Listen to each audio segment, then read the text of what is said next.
For 9,000 years, the empire that called itself the Galactic Conquered had imposed its version of peace on 12 different species. They thought they were the masters of the universe, that they had seen everything. They were about to find out how dangerously wrong they were. This is the story of humanity's first contact, and how our refusal to bend the knee shattered a galactic empire. Stick around, because you won't believe how we did it. On the bridge of her diplomatic ship, Ambassador Thyrus shimmered. Her body, made of living blue crystal, glowed with an ancient, unshakable confidence. She'd done this dance 7 times before, welcoming new primitive species into the fold. It was always the same story.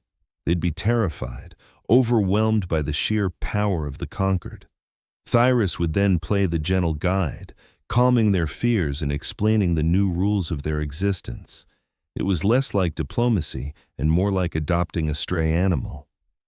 "Ambassador," her furry little communications officer Brell chirped, "we're getting a reply from the unknown ship." "On screen," Thyrus commanded, her voice like chimes. She adjusted her posture, making her crystalline form look as regal and intimidating as possible. The view screen flickered on, revealing a creature unlike any she'd ever documented. It had soft, earth-toned skin, 2 forward-facing eyes, and a mouth that formed words in a way she found rather primitive. A short patch of black fur sat on its head. It was wearing a simple dark blue uniform, with a few bits of metal pinned to its chest. "This is Captain Sarah Chen of the United Nations ship Perseverance," the creature said. "We represent the people of Earth. We come in peace," she continued, "and hope to establish friendly relations." Thyrus felt a wave of amusement. The human's voice was so steady, so carefully controlled, but Thyrus could sense the nervous tremor underneath. They knew they were out of their league. Perfect. This would be easy. "Greetings, Captain Chen," Thyrus replied, her voice resonating through the bridge. "I am Ambassador Thyrus of the Galactic Conquered. We welcome you. Tell us about your people." The captain simply nodded. "We're humans, from a planet you'd call Earth. We only just figured out faster than light travel. You're the first intelligent life we've ever met," the captain explained, her eyes scanning every inch of Thyrus's form. Thyrus saw the obvious curiosity, but there was something else there too. A sharp, analytical glint she hadn't expected. She brushed it off as simple fear. "Your ship," Thyrus said, changing the subject. "It's sturdy for a new spacefaring race." "What is it for?" "The Perseverance is a light escort frigate," Captain Chen replied. "Built for exploration and protection." "A warship, then?" Thyrus asked. A flicker of annoyance pulsed through her crystal body. Most new species weren't so bold as to show up in a military vessel. "All our deep space vessels are armed," the captain said calmly. "Space can be a dangerous place. We prefer to be ready." "How quaintly cautious," Thyrus said, making a mental note to scan that ship from top to bottom. "We would be pleased to host a delegation from your ship. We can begin discussions about your people joining our great collective." "We would be honored, Ambassador," Captain Chen said, without a hint of emotion. "When should we arrive?" "Give us about 12 of your hours. It will give us time to prepare for your unique biology." 12 hours. We'll be ready. Perseverance out." The screen went black. Thyrus turned to her crew, a smug glow emanating from her body. "See? That was simple. Prepare for their arrival. Use the standard protocols for primitive species." "Yes, Ambassador," Brell squeaked, his whiskers twitching. Thyrus retired to her chambers, leaving the busy work to her underlings. She pulled up the file on the humans. Their ship was tiny, barely 200 meters long with a crew of just over 300. The technology looked brutally simplistic. The ship itself was an ugly, angular brick, clearly built for function over form, and it was covered in thick, heavy armor plating. Thyras found that very strange. Why would an exploration ship need that much protection? The galaxy was safe, protected by the conquered. It made no sense. Then she looked at the weapons array. Multiple turrets and missile launchers, far more than was necessary. They must be a paranoid species, she thought, still trapped in their primitive fears. They would learn. The door chimed. Enter. It was Keith, her chief science officer, his green scholarly crystals pulsing with data. Ambassador, my preliminary analysis is complete. Their technology is fascinatingly crude, he began, but their FTL drive, they call it a fold drive, it warps space itself. It's a completely different and potentially more effective principle than our own. A technical curiosity, Keith, but irrelevant, Thyras interrupted. Anything I need to know before they arrive? Only that they're very inquisitive. They've been asking a lot of questions about our history, our military, our biology. Good. Eager students. This will be a smooth transition, Thyras declared. Keith's green form flickered. One more thing, Ambassador. I noticed something odd about their ship's internal layout. A very large portion of the vessel is designated as an armory, he said carefully. My scans indicate it's filled with an unusually large quantity of personal scale weapons. Thyras waved a dismissive hand. Cultural baggage, Keith. Some primitive species cling to their weapons like security blankets. It means nothing. Of course, Ambassador, Keith said, but the unease radiating from his crystal form was obvious. Should I run a full bioscan on the crew before they come aboard? Yes, standard procedure. We need to know what we're dealing with, Thyras said. I want this meeting to be flawless. Keith bowed and left. Thyras turned her attention back to her preparations, her mind already cataloging what uses the humans might have. What resources could they offer? What unique knowledge? Every species had to contribute something to the conquered. The Velkari offered their crystal tech. The Marathi provided warriors. What would these humans bring to the table? Their ugly ships, their strange obsession with weapons? Whatever it was, Thyras was confident she would find it and put it to good use for the glory of the Empire. She spent the next few hours practicing the human greeting ritual, a bizarre custom of grasping hands and shaking them. It felt clumsy and ridiculous, but one had to humor the primitives to earn their trust. As the meeting time approached, reports trickled in. The Perseverance hadn't moved an inch. The humans had sent their biological data, carbon-based, oxygen-breathing, perfectly ordinary. The only oddity was their activity level. Sensor logs showed the human crew was in constant motion. They barely seemed asleep. Even during their designated night cycle, the ship was a hive of activity, with crew members running drills, maintaining systems, and working without pause. Thyras dismissed it as inefficiency. She had no idea she was looking at a species that had been forged in the fires of constant war, a species that never, ever let its guard down.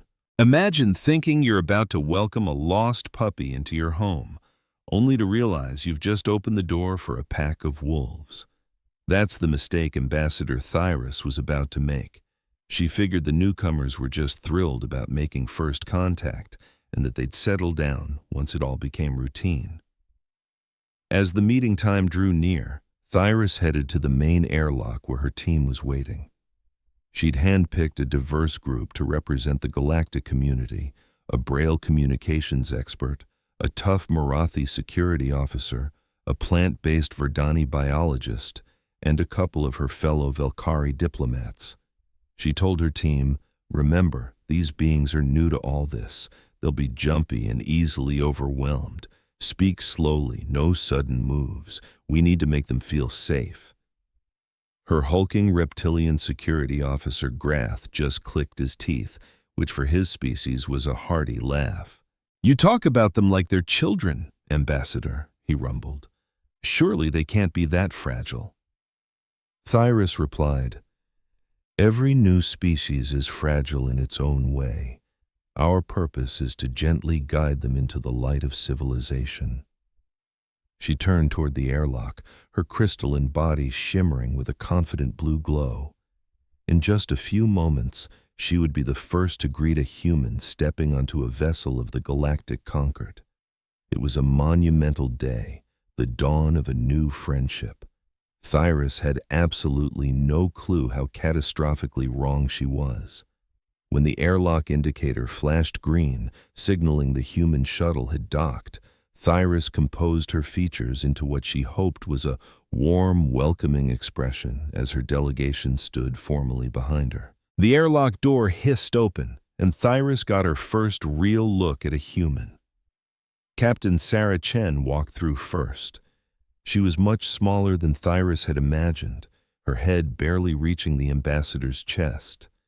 Her skin looked soft and completely exposed without any natural armor. Her eyes were a warm, intelligent brown. She had on the same dark blue uniform from their video call, but up close, Thyrus could see the details. The fabric was clearly tough, built for function, and the metal pins on her chest were obviously some kind of military commendations. Following the captain were 4 other humans, 2 men and 2 women in similar attire, and they all moved with a strange kind of grace Thyrus couldn't quite place. It wasn't the cautious, timid movement of a prey animal. It was something else entirely. They moved as if they owned the very space they occupied, like they belonged anywhere and everywhere they stood. Ambassador Thyrus, Captain Chen said, holding out her hand, thank you for having us aboard your magnificent ship. It's an honor to be here. Thyrus extended one of her own crystal appendages to attempt the human gesture. The captain's hand was warm and soft, yet her grip was shockingly firm, stronger than anything Thyrus would have expected from such a small creature. Welcome, Captain Chen, Thyrus said. Welcome to the harmony of stars, and welcome to the Galactic Concord. We have a lot to talk about. She started to turn to lead them to the diplomatic chamber, but something made her stop. Grath, her Marathi security officer, was frozen in place. His reptilian eyes were locked onto the humans with an expression Thyrus had never seen on him before. It took her a second to identify it. It was fear.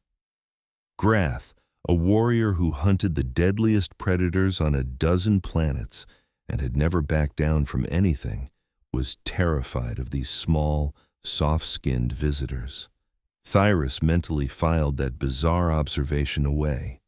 She had a diplomatic mission to run. Whatever had rattled Grath could wait until after the formal greetings were over. Please, follow me, she said to the humans. We've prepared some refreshments and a comfortable place for our talk. I trust you'll find our hospitality to your liking. I'm sure we will, Captain Chen replied with a smile. We also brought some gifts from Earth. It's called coffee and chocolate. We hoped you might enjoy trying something from our home world. How very thoughtful, Thyrus said, leading the way down the corridor, her body glowing with what she hoped passed for genuine pleasure. But in the back of her mind, a tiny seed of doubt had been planted. There was something off about these humans, something that could make even a Marathi warrior afraid. Thyrus made a mental note to have her science officer, Keith, run that bioscan as soon as possible. She needed to know exactly what she was dealing with before they went any further.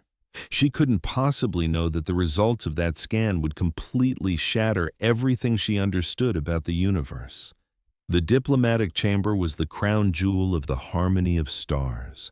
Its walls were adorned with breathtaking crystal sculptures, each one a masterpiece crafted by Velkari artisans over centuries. Soft light gave the entire room a warm, peaceful glow. Seating had been custom arranged for every species, including special chairs designed for the human physique. Thyrus gestured for her guests to sit. Please, get comfortable. We have plenty to discuss, but there's no need to rush. The Conquered believes in taking the proper time to build strong relationships. Captain Chen sank into her chair, looking genuinely impressed. This is stunning, Ambassador. Your artists have incredible talent. Thank you. The Valkyrie have always cherished beauty and harmony. It's the very core of our culture. The other humans were gazing around the room with wide-eyed curiosity, their eyes darting everywhere, soaking in every last detail. One of them, a young man with pale skin and fiery red hair, was just staring at the crystal sculptures in absolute wonder. Lieutenant Commander Harris, Captain Chen said, noticing his fixation. Stay sharp. My apologies, Captain, the young man replied, though his eyes still kept drifting back to the art. Thyris found herself warming up to these peculiar beings. Their curiosity and appreciation were qualities she admired. Maybe this first contact would go well after all. Before we begin our official talks, Thyris announced, I would like to perform a standard bioscan on your team. It's just a normal procedure for all first contact scenarios. It simply helps us understand your biology to ensure your comfort and safety on our ship. Of course, Captain Chen said. We anticipated as much. We did send our basic biological data ahead, she added. Yes, and we appreciate that, but a direct scan provides much more detailed information. I'm sure you understand. Completely. Please go ahead. Thyris signaled to Keith, who had slipped into the room and was waiting near the back. He activated his scanning tool, a small crystal that floated in the air and bathed the humans in a soft blue light. This won't hurt a bit, Thyris assured them. You might feel a slight tingle, but that's all. The humans sat perfectly still as the scanner drifted over them, showing no signs of fear or even concern. If anything, they looked a little bored by the whole thing. Thyris kept her eyes on Keith's face as the scan progressed. At first, his green crystals pulsed with a normal, curious rhythm. Then, they started pulsing faster and faster. And then they stopped pulsing altogether, going completely dark with what could only be described as absolute shock. Keith, Thyris asked quietly, is there a problem? Her science officer didn't answer. He was just staring at his scanner, his expression one of utter disbelief. His crystalline body had turned almost completely black, a sign of extreme distress for a Valkyrie. Keith, Thyris said, her tone more firm. Report. Ambassador, Keith finally said, his voice a choked whisper. I need to speak with you, privately, right now. A real sense of alarm began to stir in Thyris. In all her years working with Keith, she had never, ever seen him like this. Whatever that scan found had shaken him to his very core. Please excuse me for a moment, Thyris said to the human delegation.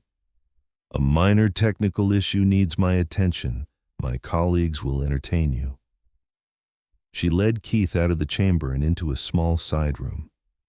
The second the door slid shut, she spun to face him. What is it? What did you find? Keith's green crystals began flashing erratically, a clear sign of his agitation.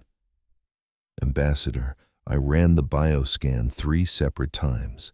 The results were identical every time. I don't see how this is possible. Just tell me what you found, Keith. He looked at her, and his eyes held an emotion that was terrifyingly close to raw terror. Ambassador Thyris, every single human in that room, they all register as a Class 7 apex predator. Thyris felt her own crystalline form go cold. That's impossible.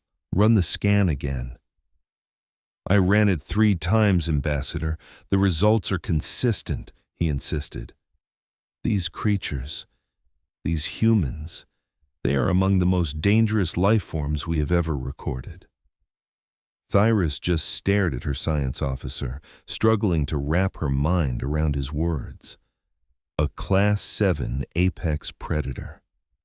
It was the highest, most dangerous classification in the entire conquered biological database, reserved for creatures at the absolute pinnacle of their food chain. Beings that no other species would ever dare to challenge, and she had just invited 5 of them aboard her ship. "Tell me everything," Thyris said, her voice barely a whisper. "Tell me exactly what that scan revealed." With every word Keith spoke, Ambassador Thyris felt her perception of the universe just crumble. Keith's green crystalline body had gone almost pitch black, with just a few weak flickers of light struggling to move through him as he tried to explain what his scans had found. Thyris stood perfectly still, her own blue crystals pulsing with a growing dread as she listened. "You must understand, Ambassador," Keith said, his voice barely a whisper. "In all my years as a science officer, I have never seen biological readings like these. The humans, they are unlike anything in our databases." "Start from the beginning," Thyris commanded. "Tell me everything." Keith brought up a small holographic display that showed the biological data he'd gathered. First, their classification as apex predators. The Conquered uses a scale of 1 to 10 to measure where a species falls on its native food chain. A Class 1 species would be simple prey, hunted by pretty much everything. A Class 5 would be balanced, sometimes the hunter, sometimes the hunted. The Marathi hunters, the most dangerous species we currently know of, are classified as a Class 4. "And humans are a Class 7? Thyris asked, her voice tight with disbelief. "Class 7 apex predators," Keith confirmed. "On their home planet, they have no natural predators. Nothing hunts them. Nothing challenges them. They sit at the absolute top of their world's food chain, and they've been there for thousands of years." A chill ran through Thyris's crystalline body. How is that even possible? They're so small, so soft. They have no natural weapons, no claws, no fangs, no armor. That's what makes them so terrifying, Ambassador. They didn't need any of those things. They developed something far more dangerous. Keith switched the display to a diagram of the human body. Humans are what we call persistence predators. They don't chase their prey down in a burst of speed like the Marathi do. Instead, they pursue their prey for hours, days, even weeks. They simply refuse to stop. Their bodies are designed for endless movement. They can walk or run for incredible distances without rest. No matter how fast their prey runs, no matter where it tries to hide, the humans just keep coming. Eventually, the prey collapses from sheer exhaustion, and that's when the humans catch it. Thyris tried to picture it, a soft, slow creature just following its target across endless landscapes, never stopping, never giving up, always getting closer. It was a hunting style completely alien to anything she'd ever heard of. "Their bodies have adapted perfectly for this," Keith went on. "They have a cooling system that lets them regulate their temperature even during long periods of physical activity. They sweat, a fluid that evaporates from their skin and pulls heat away from their bodies. Most species would overheat and die after running for just short periods. Humans can run for hours in the hot sun and suffer no ill effects." "That explains their hunting method," Thyris said slowly. "But surely there have to be weaknesses. Every species has weaknesses." "That's what I thought too, so I scanned for vulnerabilities." Keith's green crystals flickered with an emotion that looked a lot like fear. "Ambassador, I couldn't find any meaningful weaknesses. Every single aspect of their biology seems designed for survival." He pulled up another display. "Their bones, for example. Human bones are incredibly strong, stronger than many of the metals we use in construction. A human skeleton can withstand impacts that would shatter Valkyrie crystal. They can fall from significant heights and walk away with only minor injuries. Their bones are also filled with a substance that produces their blood cells, which means even if a bone breaks, it will heal itself over time. Their bones heal themselves? Thyras asked, stunned. All of them heal themselves, and not just their bones, their entire bodies. If a human gets cut, the wound will close on its own. If they're bruised, the damage repairs itself. If they break a bone, given enough time, it will mend itself back together. They can recover from injuries that would be fatal to almost any other species.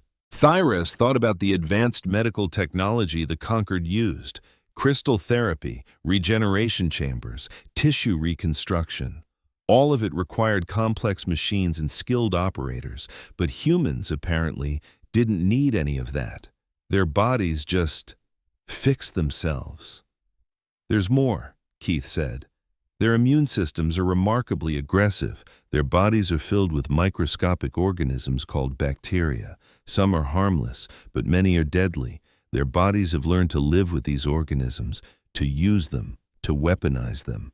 If a human bites another creature, the wound will almost certainly get infected. The bacteria from the human's mouth will attack the victim's body, causing sickness and often death. They use disease as a weapon, Thyras whispered, feeling sick at the very idea. Not on purpose, or at least not always. It's just a natural consequence of their biology. Their bodies are walking ecosystems of dangerous microorganisms they don't even notice. They've adapted to coexist with creatures that would kill most other species. Keith changed the display again, this time showing what looked like the human nervous system. And now we get to what is maybe the most disturbing part of human biology: their brains. What about their brains? Human brains are split into 3 distinct sections. Each one developed at a different stage of their evolutionary history. The oldest part, the brainstem, controls basic survival functions. The middle section handles emotions and social behavior. But the newest part, the cerebral cortex, is where they do their thinking, their planning, their creating. That sounds similar to many intelligent species, Thyras noted. Yes, but here's the crucial difference. In most species, these parts of the brain work together in harmony. When fear is triggered, the entire brain focuses on survival. When things calm down, the whole brain goes back to normal. But humans are different. In humans, these brain sections often fight against each other. A human can feel fear in one part of their brain while simultaneously forcing another part to ignore that fear and act anyway. Thyra struggled to process that. They can override their own survival instincts? Exactly. A human can be terrified, genuinely and completely terrified, and still force themselves to fight, to run toward danger, to protect others. They call this quality courage or bravery. It's the ability to act against their own natural instincts for self-preservation. But why would any creature evolve something like that? It goes against every principle of survival. Because humans are social animals, Keith explained. They survive as groups, not as individuals. A human who runs toward danger to protect their family or their tribe might die, but that sacrifice ensures the survival of the group. Over millions of years, this behavior got hardwired into their biology. Humans who were willing to face death for their communities produced more surviving offspring than those who ran away. Natural selection favored the brave. Thyras felt her crystalline form flicker with confused light. Everything Keith was telling her flew in the face of her understanding of biology. No species should be able to ignore its own survival instincts. No species should be able to heal from almost any wound. No species should be able to run forever without stopping. And yet, humans apparently could do all of those things. I haven't even told you the worst part, Keith said quietly. There's something worse? Yes, their sleep cycles. Keith brought up a new display comparing the sleep patterns of different species. Most sentient species need significant periods of rest. The Valkyrie need 12 hours of crystal resonance every cycle. The Marathi need 14 hours of deep sleep. The Verdani go into a dormant state for 16 hours out of every 28. This is normal. It's healthy. Bodies need time to repair and restore themselves. And humans? Humans sleep between 6 and 8 hours per cycle, sometimes less. Thyras stared at the display in shock. That can't be right. They would die from exhaustion. They don't die. They function perfectly well on 6 hours of sleep. Some of them function on even less. There are documented cases of humans staying awake for days at a time when necessary, with no permanent damage to their health. But how? We don't fully understand it. It seems their bodies have evolved to require minimal downtime. Maybe it's related to their nature as persistence predators. They needed to keep moving, to keep chasing prey, and couldn't afford to waste time sleeping. Whatever the reason, the result is clear. Humans have nearly twice as many active hours as most other species. Thyras did the math in her head. If humans only slept for 6 hours, that meant they had 18 hours of activity every cycle. The Valkyrie only had 12. Over the course of a year, that difference would add up to thousands of extra hours. Thousands of hours that humans could spend working, planning, creating, fighting. No wonder their technology had developed so quickly. No wonder their ship had seemed surprisingly advanced for a species that was new to space travel. They simply had more time to work with than anyone else. "Ambassador," Keith said, his voice heavy with concern, "these are not peaceful explorers. I mean, maybe they're peaceful now. Maybe they genuinely want to be friends with the conquered, but their biology tells a different story. They are predators. They are survivors. They are built to endure and overcome anything that stands in their way. You think they're dangerous. I think they are the most dangerous species we have ever encountered. Have you ever been so desperate you'd make a deal with the devil?"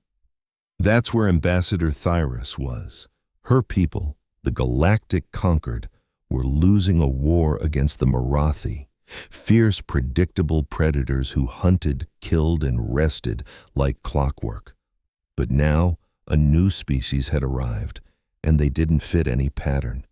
In the next room, 5 of these, humans, were politely sipping refreshments with her delegation. They'd brought gifts, smiled, and shaken hands. They seemed harmless. But Thyras now saw what her security chief, Grath, had sensed with his predator's instincts. If you think you know what a predator looks like, stick around, because we're about to find out how wrong you can be. Grath had seen past their soft skin and small bodies to the chilling truth underneath. "What's our move?" Thyras finally whispered to her science officer, Keith. "We can't just kick them out. They haven't done anything wrong." Keith's crystalline form, usually a vibrant green, dimmed with anxiety. "I'm a scientist, not a diplomat. All I can do is show you the data." "Then show me," she demanded. The air grew cold as Keith spoke, his voice barely a hum. "The data shows we've invited wolves into our home. It shows that if these creatures decided to turn on us, there is almost nothing we could do to stop them. The data," Keith continued, "shows that humanity might be the single greatest threat the conquered has ever faced." A quiet thought sparked in Thyras's mind. Or our greatest ally. Keith looked at her stunned. "Ambassador, think about it. Their impossible endurance, their rapid healing, their courage, the fact they barely need to sleep. These are the traits of a perfect soldier. If they're as powerful as you say, getting them on our side could change the entire war." "You'd trust them?" Thyras recalled Captain Chen's warm, genuine smile and the basket of earth coffee and chocolate now sitting in the conference room. "I don't know yet," she confessed, "but I'm going to find out. Keep scanning them, Keith. I want to know every single thing about their biology. For now, I'm going back to our guests." "You're not canceling the meeting?" he asked, shocked. "No. If they're that dangerous, we need to understand them, and we need them to understand us. Knowledge is our only shield." Thyras started for the door, then paused. "One more thing. Did your scans find any hidden weapons? Any sign they were preparing for a fight?" Keith shook his head. "No, Ambassador, nothing. They don't have any concealed weapons," he confirmed. "The only strange thing is their sweat. It has some chemicals that might be unpleasant to some species, but it's not a weapon. They are exactly what they claim to be, diplomats and explorers." "Then that's how we'll treat them, until they prove us wrong." Thyras glided back towards the diplomatic chamber, forcing her crystalline body to project a calm, confident light. She knew the humans would pick up on the slightest hint of fear. She couldn't let them know what she'd just learned. Persistence hunters, bodies that healed themselves, an ability to just turn off fear, minimal sleep. Any one of these traits would make a species formidable. All of them together painted a terrifying picture. But as she replayed Keith's report, Thyras remembered something else, a detail that gave her a tiny flicker of hope. All of humanity's most dangerous abilities were social adaptations. They didn't evolve to wipe out other species. They evolved to protect their own communities. They ran toward fire to save their families. Maybe, just maybe, that instinct to protect could be aimed outward. Perhaps humans could be convinced to see the conquered as part of their extended family. It was an insane gamble, but Thyras didn't get where she was by playing it safe. Taking a moment to compose herself, she entered the chamber, her body glowing a warm, welcoming blue. "My apologies for that interruption," she said smoothly. "A minor technical issue. Now, where were we?" Captain Chen gave her that disarming smile again. "We were just about to tell you about our home. Would you like to hear about Earth?" "I would be honored," Thyras replied, settling into her seat. As Captain Chen began to speak of a small blue world orbiting a yellow star, Thyras heard the story differently now. This wasn't the tale of a naive young species. This was the origin story of monsters, the history of apex predators who had clawed their way to the top of their entire planet. But she was also listening for something else, for clues of the kindness and mercy that Keith's data also hinted at. Because if humans were as dangerous as the scans suggested, the only hope for the conquered was to find the good inside them and pray it was enough. For the next few hours, the humans shared stories of Earth, its oceans, mountains, and incredible life. They talked about their art, their dreams, and asked thoughtful questions about the conquered, genuinely curious about other cultures. Thyras watched them, mesmerized. She saw the easy way they laughed, the gentle way they would touch a crewmate's shoulder in reassurance, and the protective stance Captain Chen always seemed to take near her people. That's when it clicked. They were predators, yes, but they were also a family. And that was the secret. Humans were so dangerous because they cared so fiercely. They would fight to the death to protect what they loved. They would never, ever give up. The only question left was whether the galactic conquered could become something they cared about. As the meeting ended, Captain Chen stood and offered her hand. "Thank you, Ambassador. This has been a historic day. We hope it's the beginning of a long and beautiful friendship." Thyras took the captain's surprisingly strong hand in her own. "As do we, Captain," Thyras said, and she meant it. But just as the words left her mouth, a violent shudder rocked the entire station. Red alert sirens blared to life. The Marathi were attacking. In the science bay, Keith was still poring over the bioscans when the alarms went off, and his blood ran cold. He had just discovered the most terrifying fact of all, something he hadn't even told the ambassador yet. The humans he had scanned, the friendly diplomat, the curious scientist, were the peaceful ones. They had been chosen for this mission specifically for their gentle nature. If these were the peaceful humans, Keith thought with a wave of pure terror, what in the galaxy were their warriors like? He frantically pulled up the human ship's crew manifest. What he found made his green crystals go completely dark. The humans had soldiers aboard their ship, an entire division of them called Marines, and they made up nearly 1/3 of the crew. Keith stared, frozen, over 100 specialized warriors on a ship they called a light escort frigate. He had to warn Thyrus, now. The Marathi had torn through their defenses. On the bridge, Thyrus watched in horror as the enemy boarded her station. They were losing. Then, Captain Chen's calm voice cut through the chaos over the comms. "Ambassador, we can help." Thyrus didn't hesitate. "The station is yours, Captain." What happened next was a blur of beautiful, terrifying efficiency. The doors to the human ship hissed open, and the Marines moved out. They weren't monsters of rage. They were a force of nature. They moved with a speed and coordination that left the Marathi completely baffled, neutralizing the attackers and securing the station in minutes. They saved conquered lives, pushing them behind cover while they ran toward the danger. The war against the Marathi was won that day, not with a treaty, but with a choice. Humanity had chosen a new family to protect, and for the first time in a generation, the galaxy felt safe. "Ambassador," Cathel's voice wavered as he showed her the data. I think you need to see this for yourself." Thyrus followed him into the main scanner bay, where a half-dozen Velkari technicians were scrambling at their consoles. The room was aglow with holographic readouts of the human vessel, but every single technician was staring at one screen, a 3D model of what the humans called their armory.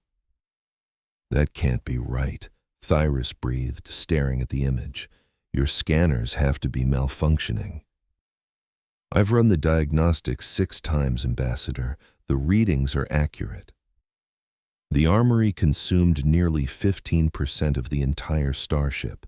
It was packed from floor to ceiling with weapons, ammunition, and gear built for one purpose: combat. Thyrus recognized some of the objects from her studies of primitive warfare: projectile launchers, explosive devices, and various bladed tools. But most of the items were completely alien to her. "What are those?" she asked, gesturing toward a row of massive cylindrical objects. "The humans call them missiles, Ambassador. They are self-propelled bombs designed to be fired at other ships. Each one has enough destructive force to vaporize one of our cruisers." "And they have how many?" 47 of that specific type, plus 123 smaller ones for fighting starfighters, plus 800 guided bombs, plus 12 nuclear warheads." A deep chill spread through Thyrus's crystalline form. "Nuclear warheads? The humans possess nuclear weapons?" "Yes, Ambassador. They mastered nuclear technology centuries ago. According to their own history, they first used it to build weapons of mass destruction. Only later did they adapt it for energy and space travel. They created planet killers before they created peaceful applications?" Kethel's green crystals flickered with a mix of horror and morbid curiosity. "It would appear so. The humans have an old saying, 'Necessity is the mother of invention.' When they felt the need to annihilate their enemies, they invented nuclear bombs. When they needed to power their cities, they simply repurposed the same tech." Thyrus struggled to grasp this. Every other species in the known galaxy had developed nuclear power for energy first. Only much later, if ever, did they weaponize it. The very concept of creating a device designed to slaughter millions, to poison entire worlds for generations, to bring about an apocalypse, it was fundamentally incomprehensible. And yet, these humans brought nuclear weapons with them on a first contact mission like it was the most normal thing in the universe. "Show me more," Thyris said, her voice barely a whisper. Kethel shifted the display, revealing the personal weapons stored in the armory. There were thousands. Guns of every imaginable shape and size, energy weapons, grenades, knives, chemical agents, weapons made to punch through armor, weapons made to shatter bone, weapons made to burn flesh. "Every single human on that ship is issued at least one personal weapon," Kethel explained. "Most of them carry several. The captain, for instance, has a pistol on her hip, a smaller backup gun in her boot, and a blade they call a knife on her belt. And by their standards, she's considered lightly armed." "The diplomats are armed?" "Everyone is armed, Ambassador. The cooks, the doctors, the engineers. All of them. Weapons training is mandatory for every member of the human military, no matter what their job is." Thyris thought back to her meeting with Captain Chen. The human had seemed so warm, so disarming. Was it possible she was carrying deadly weapons the entire time they spoke? Were those warm hands that had gripped Thyris's crystalline appendage actually trained to kill? "There's more," Kethel said, his voice heavy with reluctance. "I analyzed their emergency protocols, the procedures they follow in a crisis." He pulled up a document, translated from the human language. "This is their response plan for a hull breach in deep space."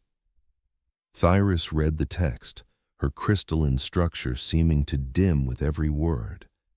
In the event of a hull breach, all personnel are to move immediately to seal the opening with any materials available. If sealing materials are not available, personnel are authorized to use their own bodies to plug small breaches while awaiting repair teams. Personnel can survive in a vacuum for up to 2 minutes by holding their breath and remaining calm.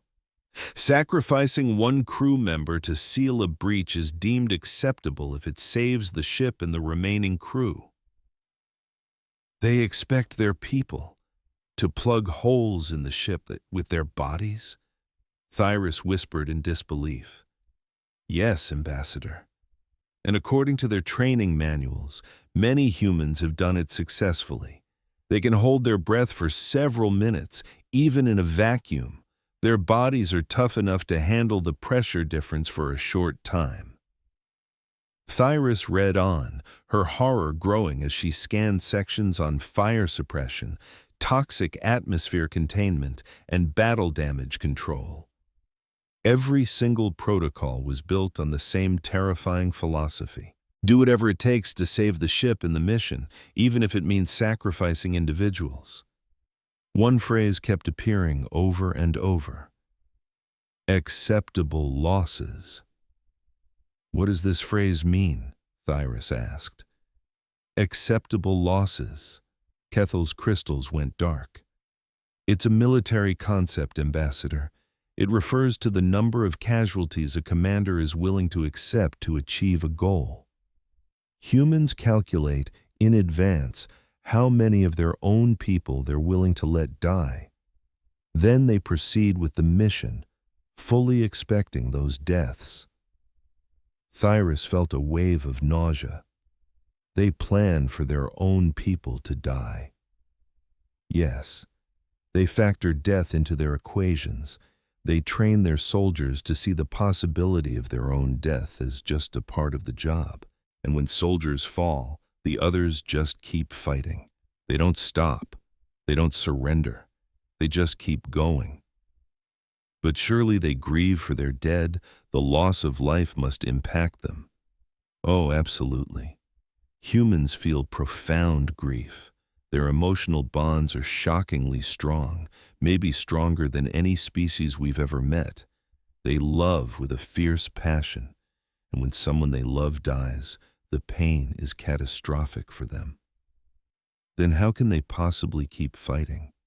How do they push through that kind of loss? Kethel paused for a long moment.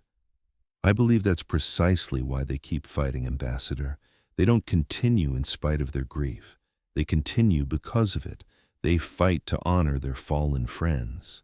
They fight to protect those who are still alive. They fight because they believe that to give up would mean their friends died for nothing. Thyras stood in stunned silence, letting the information sink in.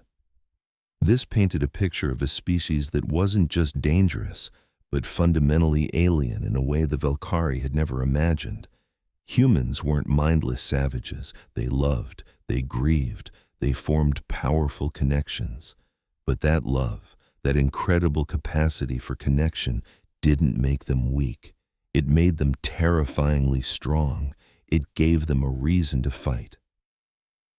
"Show me their training records," Thyras said at last. Kethel hesitated. "Ambassador, I'm not sure that's a good idea. The records are upsetting." "Show me." The display shifted, showing live-action footage from human training exercises. Thyras watched, horrified and mesmerized. The humans were fast, far faster than she'd anticipated. They moved with a lethal grace and coordination, communicating with hand signals and clipped commands. Their accuracy with their weapons was sickening. They hit targets at ranges that should have been impossible. But what truly disturbed Thyras was seeing what happened when the simulations went wrong. In one scenario, a simulated ambush wiped out half of the human squad. The survivors didn't panic. They didn't even hesitate. They instantly adapted their tactics and fought on. They dragged the bodies of their dead comrades into position to use them as cover. They stripped weapons and ammunition from the fallen and passed them to the living. They fought their way out of the trap and completed the mission. In another exercise, a human soldier was hit by simulated fire. He was unable to move and ordered his team to leave him and finish the objective. They refused. Instead, one soldier laid down covering fire over the wounded man, while the rest of the team flanked the enemy and eliminated them. Then, they came back for their friend. "They never leave their own behind," Thyras observed quietly. "No, Ambassador. It is one of their most sacred rules. They will risk everything, their ship, the mission, their own lives, to bring back their wounded and their dead. They call it leaving no one behind. Even if it means losing more people to save one. Even then, they believe that the knowledge that they will never be abandoned gives their soldiers the courage to fight with everything they have. And the data suggests they're right. Human morale stays incredibly high in the worst conditions because every last soldier trusts their comrades to move heaven and earth for them." Thyras continued to watch the footage. She saw humans push their bodies past the point of collapse, only to get back up and keep going, driven by something she was only now beginning to understand. Imagine your civilization has known peace for 9,000 years, and suddenly an unstoppable, unknown enemy appears at your doorstep. Your only hope is a brand new species, one that looks like a monster. That was the position Ambassador Thyras was in, and what she saw horrified her. The humans were brutal. They pushed themselves through agonizing training that would break any other creature. But as she watched them help each other, scream encouragement, and push past their limits, she saw something else flicker to life. Hope. They weren't training to kill, they were training to protect. Every drop of sweat, every simulated death was to make sure someone else got to live. What would you do if your only saviors looked just like your destroyers? Stick around to find out. "Kthil," Thyras said, her voice heavy with uncertainty. "Scan their ship for one more thing. I want to see their medical facilities. Show me how they treat their wounded." Keith, her assistant, adjusted the scanners, and a new image filled the screen. The human medical bay was huge, far larger than anything Thyras expected for a ship its size. It had multiple operating rooms, dozens of beds, and walls stacked high with supplies, bandages, medicines, surgical tools, and blood reserves. They've dedicated enormous resources to medical care, Keith noted, his crystalline form flickering. The medical staff is nearly 10% of the entire crew. 10%? That was unheard of. Yes, Ambassador, Keith confirmed. Most military ships in the Concord assign maybe 2 or 3% of their crew to medicine. The humans use 3 to 4 times that many. Thyrus zoomed in on the equipment. It was all designed for heavy trauma, the kind you only see in the worst battles. There were machines to replace blood, devices to reattach limbs, and systems to keep the critically injured alive just long enough to get them home. They expect to get hurt, Thyrus murmured. They plan for it. They've built an entire system just to save their wounded soldiers. Keith added, "The humans have a saying, Ambassador. We leave no one behind." It means a soldier knows their friends will do absolutely everything to save them. Their studies show this knowledge makes them fight even harder, Keith finished. In that moment, Thyrus felt her entire understanding of humans crack open. Yes, they were dangerous, armed, and trained for violence, but they were also capable of an unbelievable level of compassion. They built hospitals right next to their weapons rooms. They trained medics with the same intensity as they trained warriors. They were a walking, talking contradiction. Killers and healers, destroyers and protectors, all hidden behind soft skin and warm smiles.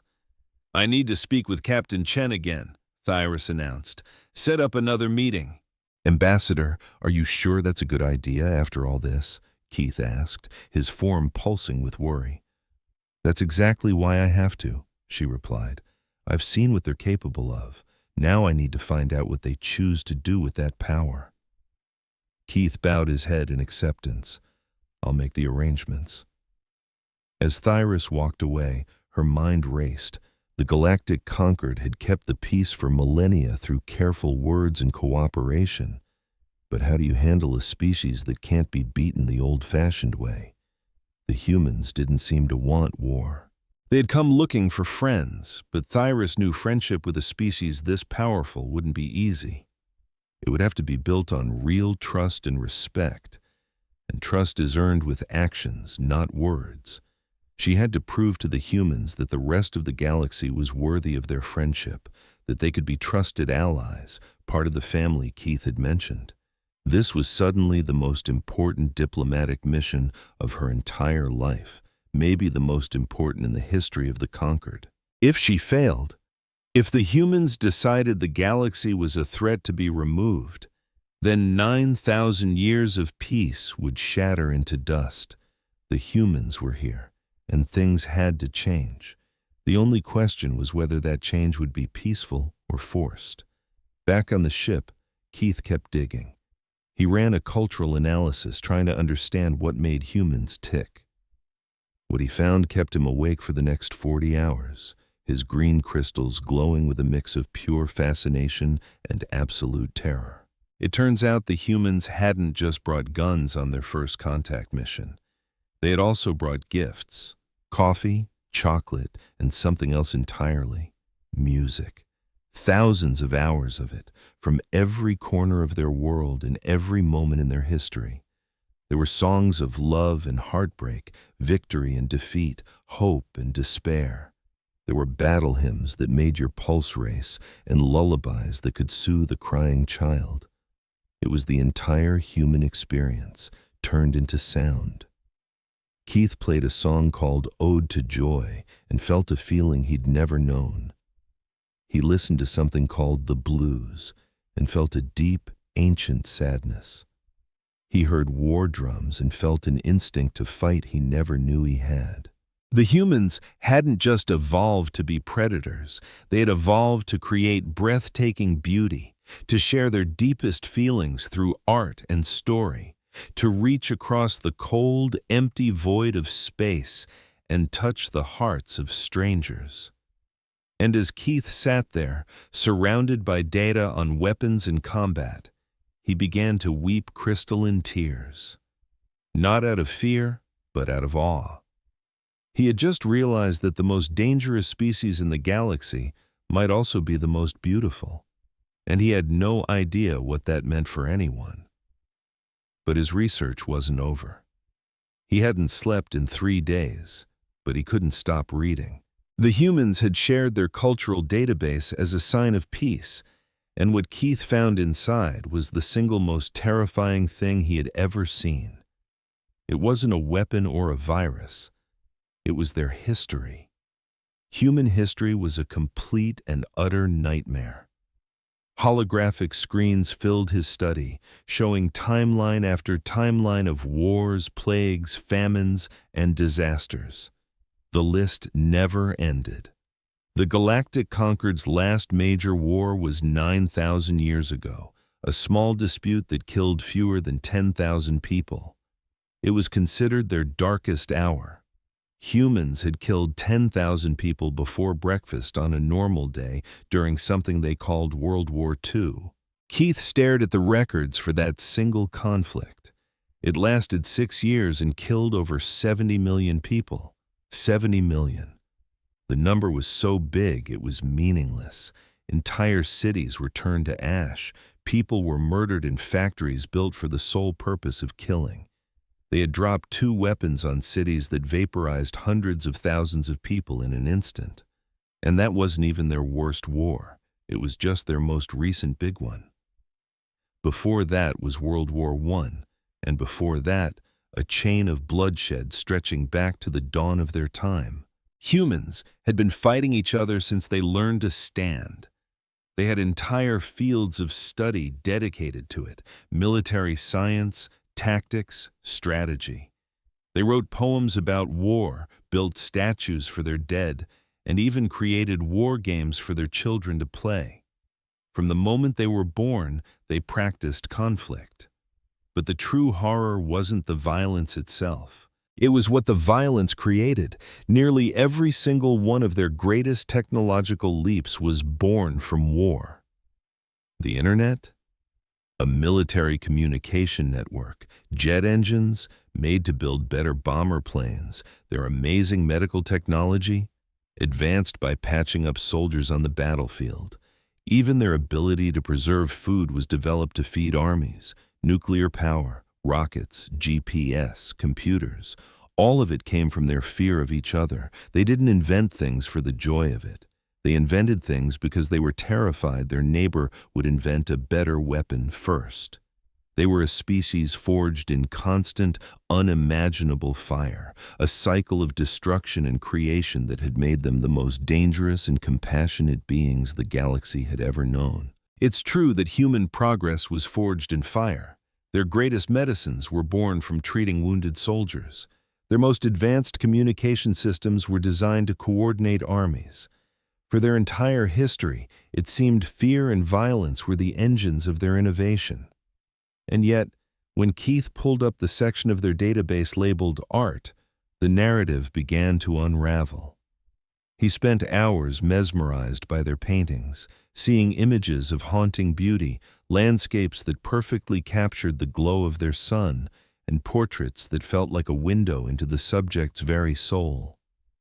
He saw abstract works that stirred emotions inside him he couldn't even name, art created in the darkest times, somehow finding light in the middle of all the horror. He dove into their literature, reading poems of love and loss, tales of impossible heroism and sacrifice, and plays that wrestled with the deepest questions of existence. These words were written by people who had lived through war, plague, and disaster, people with every reason to give up, who chose to create beauty instead.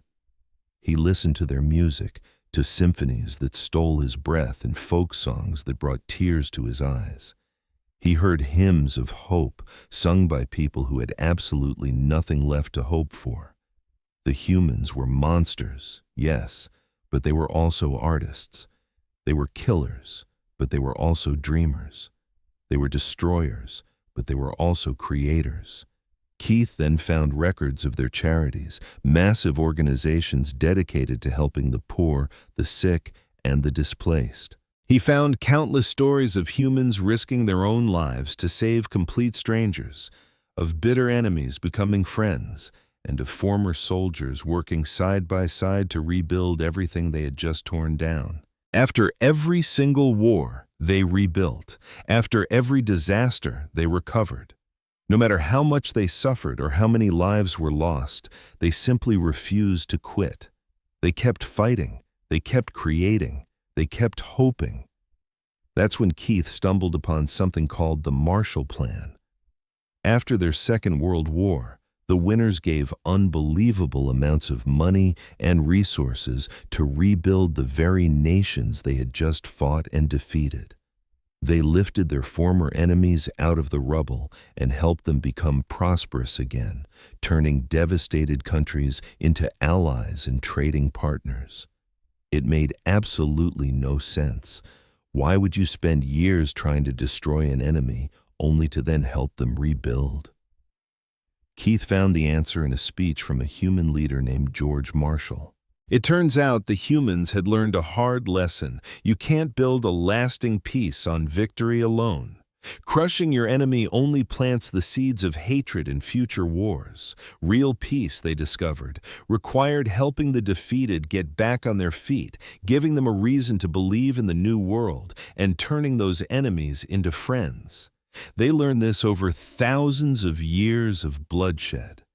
They found out through bitter experience that the only way to break the cycle of violence was to offer a hand to the very people they had fought. They were capable of terrifying destruction, but they were also capable of awe-inspiring generosity. Keith then pulled up records of their emergency responses to natural disasters. When an earthquake hit, aid flooded in from all over the world. When a tsunami struck, rescue teams were on the ground within hours. When famine loomed, food was shipped across oceans to feed total strangers. Humans who had nothing in common, from different countries, speaking different languages with different beliefs, would drop everything to help people they would never meet. They called it humanitarian aid. That word alone was a revelation. Humanitarian, based on the word human, as if helping others was the single most defining trait of their entire species. But how could that be? How could a species that committed genocide also be capable of such deep compassion? How could the same creatures who dropped nuclear bombs on cities also build global organizations dedicated to feeding the hungry? Keith dug deeper, searching their philosophy and religion for an answer. He discovered that humans had spent thousands of years fighting the darkness within themselves. They had built entire systems of thought just to understand their own violent tendencies and figure out how to control them. They came up with codes of ethics, rules for war, and principles of justice, all in an attempt to steer their destructive urges in less harmful directions. They knew exactly what they were. They had stared into the abyss of their own souls and seen the monster looking back. And instead of giving in, they chose to fight it. Every single human religion, Keith learned, stressed the importance of controlling your worst impulses. Every philosophy they had ever devised grappled with the questions of good and evil, right and wrong. Every culture they had ever created had rules and taboos designed to limit violence and encourage cooperation. The humans weren't just at war with each other. They were at war with themselves, with their very own nature. They were in a constant struggle against their inner darkness, always trying to be better than their instincts told them to be. And sometimes they actually succeeded. Keith found records of soldiers who refused direct orders to fire on unarmed civilians. He found incredible stories of enemies helping each other survive in impossible situations. He found undeniable proof of compassion in the middle of the most brutal wars imaginable, like soldiers sharing their rations with prisoners. He read about medics treating the wounded on both sides of a battle, and warriors who paused the fighting to honor the dead of their enemies. The humans weren't simply violent creatures, they were conflicted. They were torn between their worst impulses and their highest ideals. Every day, every single human being faced a choice between destruction and creation, between hatred and love, between despair and hope. And just enough of them chose hope to keep their entire civilization from crumbling. Keith powered down the database and just sat there in the silence for a long, long time. His own energy crystals had dimmed from exhaustion and what he could only describe as an emotional overload. He had learned more about humanity in the last 3 days than most species learn about themselves in centuries, and he still didn't truly understand them. How could creatures so capable of pure evil also be so capable of profound good? How could the same hands that killed also heal? How could destroyers also be the most incredible creators? The answer, Keith finally realized, was that humans weren't one thing or the other. They were both. They held inside them the entire spectrum of possibility, from the darkest evil to the brightest good. Every human had the potential to be a monster or a hero. It all came down to the choices they made. And somehow, against all odds, enough of them kept choosing to be heroes. Keith let the weight of that discovery sink in. The galactic conquered had always assumed that violence was a primitive trait, something species just grow out of as they become more civilized. The conquered's own peaceful history seemed to prove it. As they advanced, they became less violent and more cooperative. But the humans were an anomaly. They had achieved mind-boggling technological progress without ever losing their violent streak. They had built a planet-spanning civilization and created weapons that could wipe it all out in an instant, and yet they never stopped fighting. But here was the most remarkable part. They also hadn't destroyed themselves. For nearly a century, humans had possessed nuclear weapons. They could have triggered their own extinction at any moment, but they didn't. In spite of all their conflicts, their wars, and the terrible things they did to each other, they always pulled back from the brink of total annihilation. They stared right into the abyss and chose to take a step back. Maybe, Keith thought, that was the true test of a species. Not whether it was capable of violence. Any animal could be violent, but whether it could control that violence, whether it could look its own dark nature in the eye and choose to be better. By that standard, humans were maybe the most advanced species the galaxy had ever encountered. They were monsters who had taught themselves how to be kind. Keith activated his communicator and requested an urgent meeting with Ambassador Thyrus. She had to know what he'd learned. The ambassador was about to meet with the human delegation again, and she needed to understand exactly what she was dealing with. They weren't dangerous animals to be caged or innocent children to be sheltered. They were something far more complex and far more incredible. Humans were the galaxy's first truly free species. They were free to choose between destruction and creation, between hate and love, between death and life. And for thousands of years, against all odds, they kept choosing life. If the galactic conquered could work with that, if they could help humans aim their incredible potential toward good, the results could change the universe. But if they got it wrong, if they treated humans like a threat to be managed or a primitive race to be controlled, the consequences would be catastrophic. Because humans did not like being controlled.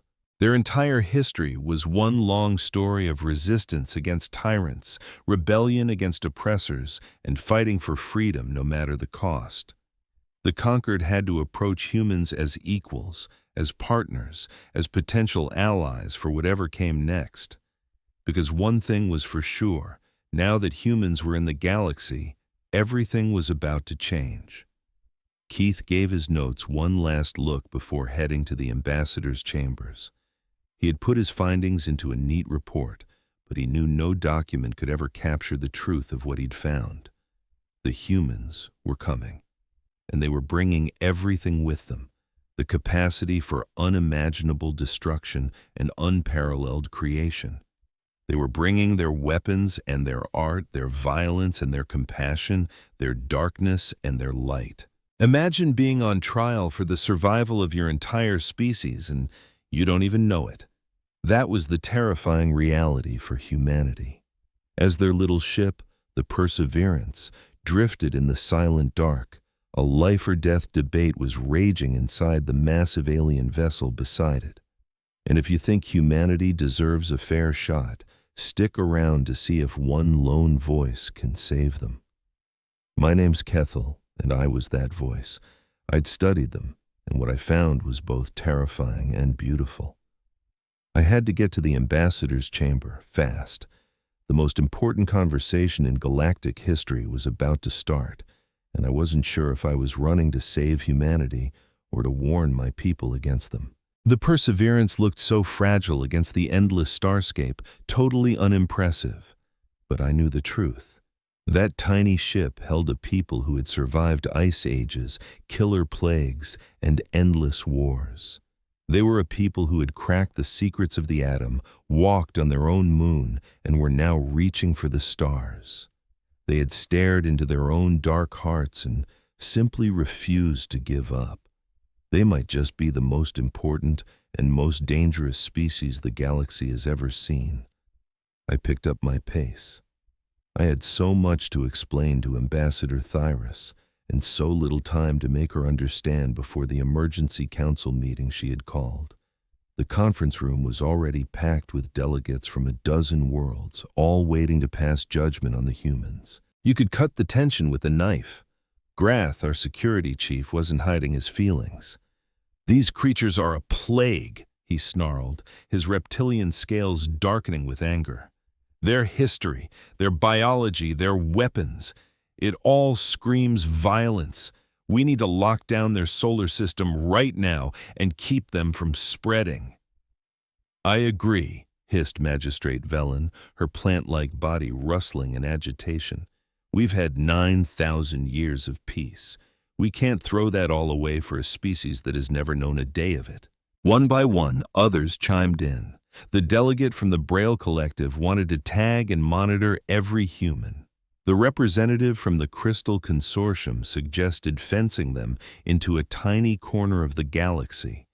A few even whispered about a preemptive strike to solve the problem for good. Ambassador Thyrus let them all speak, her silence commanding the room. She knew they would react this way. On paper, humanity looked like a monster. Any logical being would see them as a threat. But Thyrus had seen my report. She saw the details everyone else was missing. When the room finally fell quiet, she rose to her feet.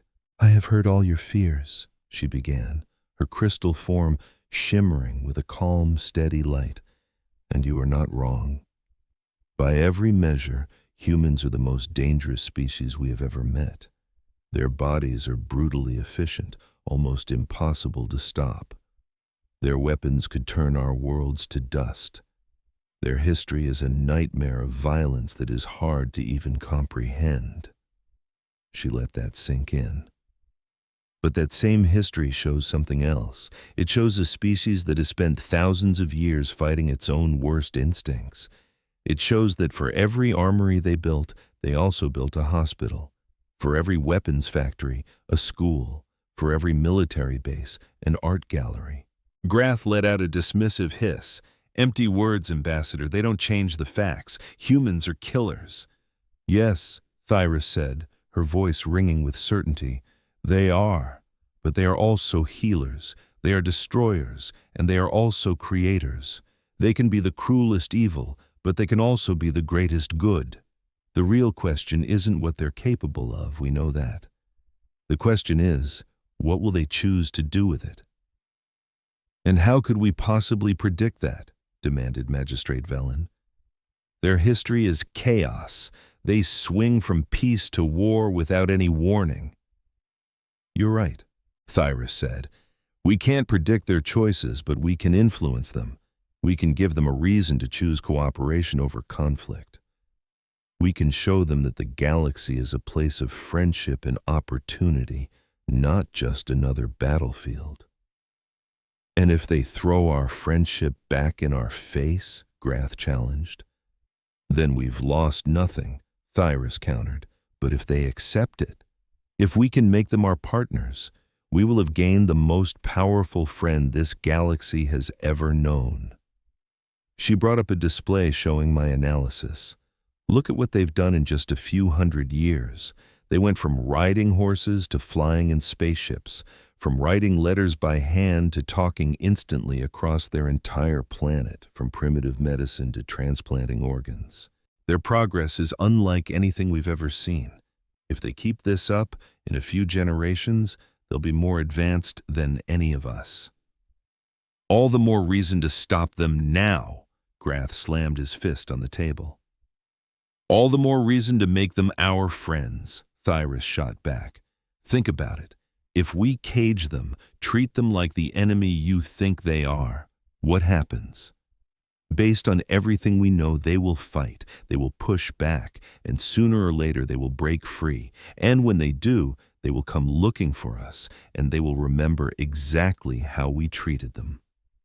The room was dead silent. Every single person there knew what a threatened humanity was capable of.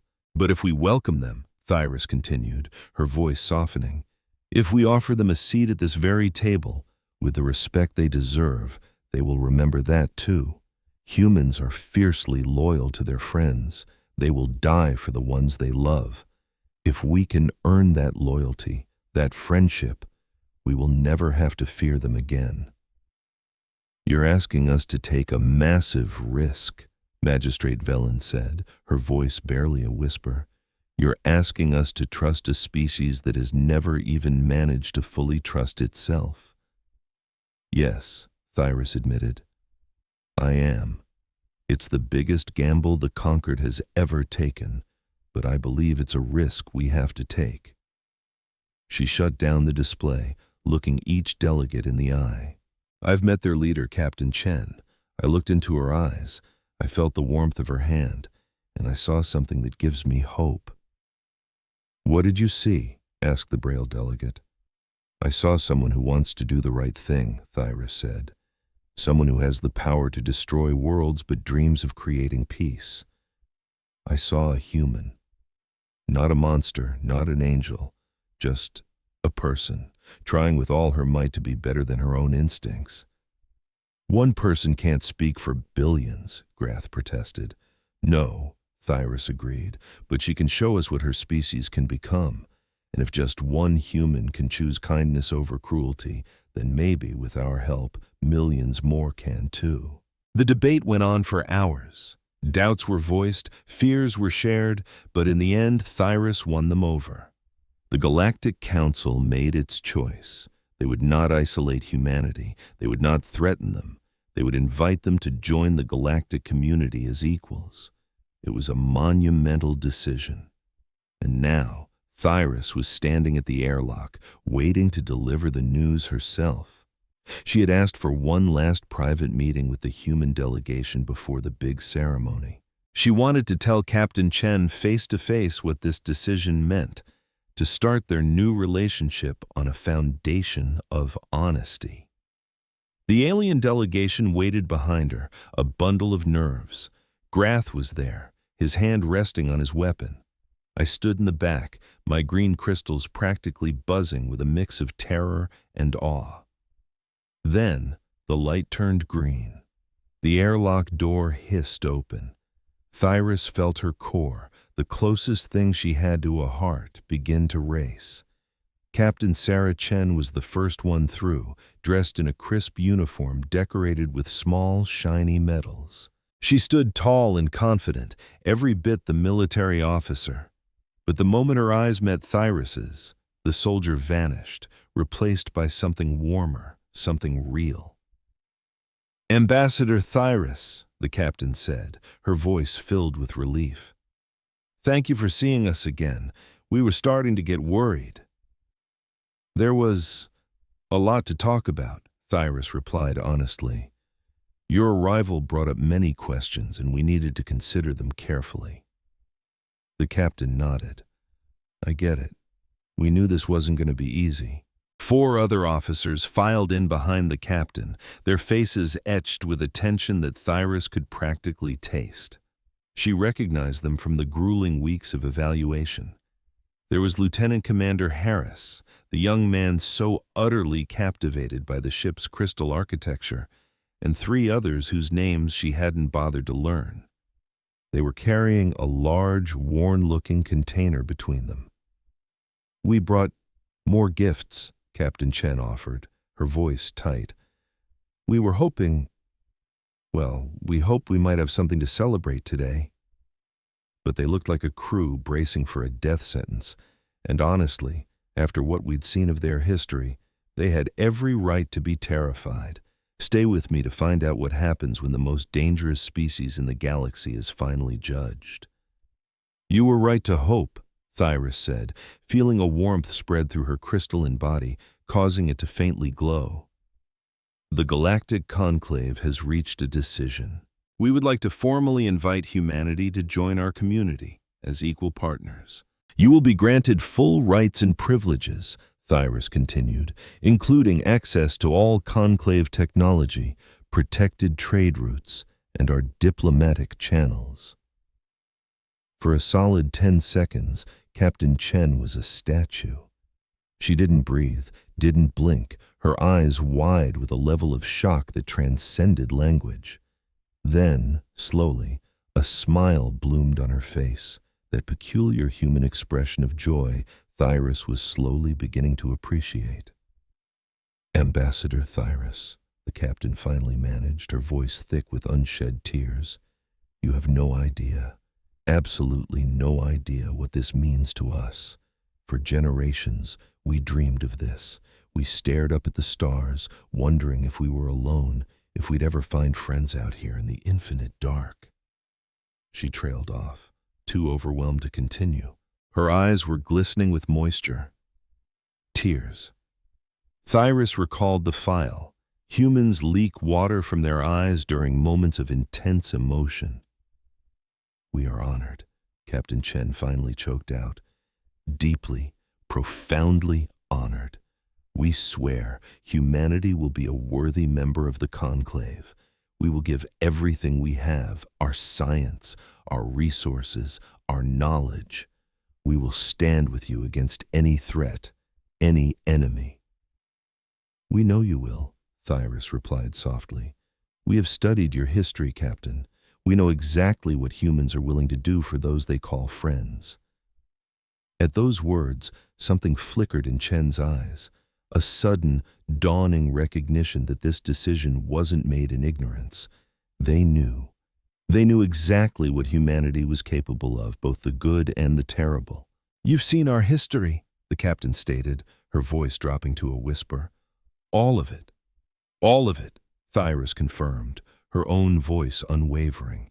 Your endless wars, your genocides, your weapons of planetary destruction. We have stared into the darkness that lives inside your species, Captain. We know what humans can do when they embrace violence. The room fell completely silent. The other officers were frozen in place, their gazes locked on Thyris, knowing this conversation could turn disastrous in a heartbeat. But we also saw something else, Thyris went on, her tone softening. We saw your art, your music. We saw your hospitals and your charities. We saw how you run to help total strangers after a disaster, how you rebuild from ashes, how you fight to the death to protect the ones you love. We saw the incredible humanity tangled up in all your violence. She glided closer to Captain Chen, near enough to see the fine lines around her eyes and the slight tremble in her hands. We know what you are, Captain. You are monsters who have taught yourselves how to be kind. You are killers who dream of peace.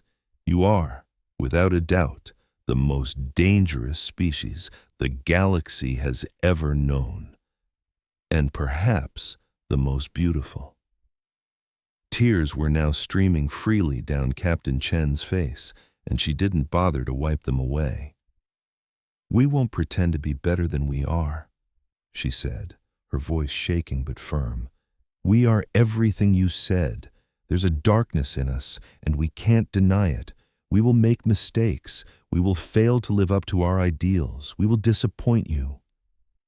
"We know," Thyra said simply. "But we will try," Chen insisted. "Every single day, every single moment, we will try to be better. That's all we can promise. Not perfection, not sainthood, just the constant, grinding effort to choose the light over the dark, love over hate, and life over death." "That," Thyra said, "is enough. In fact, it is more than enough." She extended one of her crystalline limbs in the universal gesture she'd seen humans use. Chen reached out and took it, her warm, soft hand closing around the cool, smooth crystal. They stood that way for a long moment, a bridge between two species forged across an impossible gulf of biology and time. Then a laugh bubbled out of Chen, a sound of pure relief that startled everyone. "I almost forgot," she said, turning to the container her crew had brought in. "We brought gifts, proper gifts this time, not just coffee and chocolate." Lieutenant Commander Harris stepped forward and unlatched the container. Inside were dozens of carefully wrapped packages, books, music players, art prints, seeds from Earth's plants, food samples. And nestled at the very bottom was something that made Thyrus's crystal form pulse with a sudden, unexpected wave of emotion. It was a small fabric flag, showing a swirl of blue and white against a black, star-dusted field. "This is Earth," Chen explained, her voice filled with reverence. "Our home. We wanted you to have something that represents all of who we are, not just our ships or our weapons, but our world, the place that made us, and the place we're fighting to protect." Thyrus accepted the flag with a delicate touch. It was soft and impossibly light, nothing like the rigid materials her own species used. But holding this simple piece of cloth felt profound. It represented billions of souls, thousands of years of history, and a universe of hopes and fears.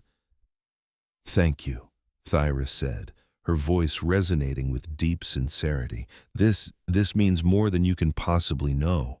"And thank you," Chen replied, "for giving us a chance, for seeing past our darkness to find the light within us. We will not forget this kindness, Ambassador. None of us ever will." The formal ceremony took place a few hours later. Representatives from all 12 conclave species gathered to witness humanity's official welcome into the galactic community. There were documents to be signed, speeches to be given, and promises to be made. It was the dawn of a new age. But Thyrus found her thoughts drifting back to that quiet, private conversation with Captain Chen, to the tears in the human's eyes, the tremor in her voice, and the desperate, burning hope that her people had finally found a place where they belonged. Humans were monsters. That fundamental truth hadn't changed. But they were also something else, something remarkable and terrifying and beautiful all at once. They were a species that had stared into the abyss of its own soul and refused to blink. They were creatures who kept choosing hope when despair was the far easier path. And maybe, just maybe, that was exactly what the galaxy needed. Not another placid species content with the status quo, not another culture satisfied with quiet prosperity, but something wilder, more dangerous, more alive. Something that would challenge the conclave to be better, to grow, and to finally face the hard truths it had been avoiding for 9,000 years. Humans were a gamble, the single greatest risk the conclave had ever taken.